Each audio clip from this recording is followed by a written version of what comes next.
దేవుని ప్రియులకు శుభములు. ఈ దినమందు దేవుని వాక్యాన్ని చదువుకుందాము. 69వ కీర్తన 13వ వాక్యాన్ని మనం చదువుకున్నప్పుడు, యెహోవా అనుకూల సమయమున నేను నిన్ను ప్రార్థించుచున్నాను. దేవా, నీ కృపా బాహుల్యమును బట్టి, నీ రక్షణ సత్యమును బట్టి నాకు ఉత్తరమిమ్ము. ప్రియ దేవుని బిడ్డలారా, భక్తుడైన దావీదు గారు చేసిన ప్రార్థన ఈ ప్రార్థన. తాను మనుషుల చేత, శత్రువుల చేత తరమబడుతూ బాధపడుతున్న సందర్భాలలో దేవుని సన్నిధిలో ప్రార్థన చేస్తాడు. అంటే దావీదునకు ఇప్పుడు కలిగిన పరిస్థితులు ప్రతికూలమైన పరిస్థితులు. ఆ ప్రతికూలమైన పరిస్థితుల్లో దేవునికి ప్రార్థన చేస్తా ఉన్నాడు. దేవుడు ఆశ్చర్యకరుడు గనుక, ప్రార్థన ఆలకించేవాడు గనుక తనకున్న సమస్యలన్నింటిలో నుండి విడిపించినట్లుగా మనము గమనిస్తూ ఉంటాము.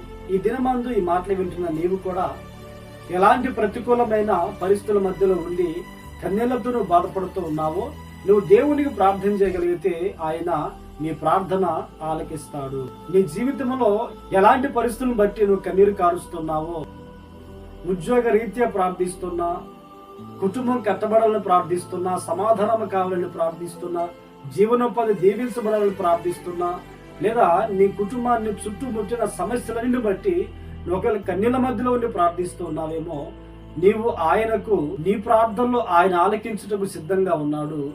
నీ సమస్యలన్నింటిలో నుండి కూడా దేవుడు విడిపించబోతూ ఉన్నాడు. హామాను అనే వ్యక్తి యూదులను సంహరించాలని అలనాడు రాజుగారి దగ్గరికి వెళ్లి శాసనం రాయించి ఆ రీతిగా ప్రయత్నాలు చేస్తా ఉంటాడు. ఈ విషయం తెలుసుకున్న యూదులందరూ కూడా దేవుని సన్నిధిలో 3 రోజులు ప్రార్థన చేస్తారు. తనకు సంబంధించిన వారిని కాపాడుకోవడం కొరకు ఎస్తేరు రాణి రాజుగారి దగ్గరికి వెళ్ళి విషయమంతా చెప్పినప్పుడు యూదులందరూ కాపాడబడినట్లుగా, యూదులందరూ క్షేమముగా ఉండినట్లుగా, యూదులకు కలిగిన ప్రతికూలమైన పరిస్థితి తొలగిపోయి వారి జీవితంలో సంతోషం, ఆనందం కలుగునట్లుగా మనం లేఖనాల్లో గమనిస్తూ ఉంటాం. యెహోషాపాతు రాజు మనకు తెలుసు కదా. ఆ రాజు తన రాజ్యాన్ని చక్కపరుచుకుంటూ ప్రజలందరినీ కూడా దేవుని వైపు త్రిప్పుతూ తన రాజ్యాన్ని కట్టుకుంటున్న సమయంలో 3 దిక్కుల నుంచి శత్రువులు వస్తారు. దిక్కు తోచని పరిస్థితుల్లో యెహోషాపాతు రాజు దేవుని ప్రజలను దేవుని సన్నిధికి వెళ్ళి ఉపవాసం ఉండి దేవునికి ప్రార్థించినప్పుడు చుట్టూ అలుముకొని ఉన్న ఆ ప్రతికూలమైన పరిస్థితుల నుండి దేవుడు వారిని విడిపిస్తాడు. దేవుడు తన ప్రజల పక్షాన ఉండి వారికి జయం అనుగ్రహిస్తాడు.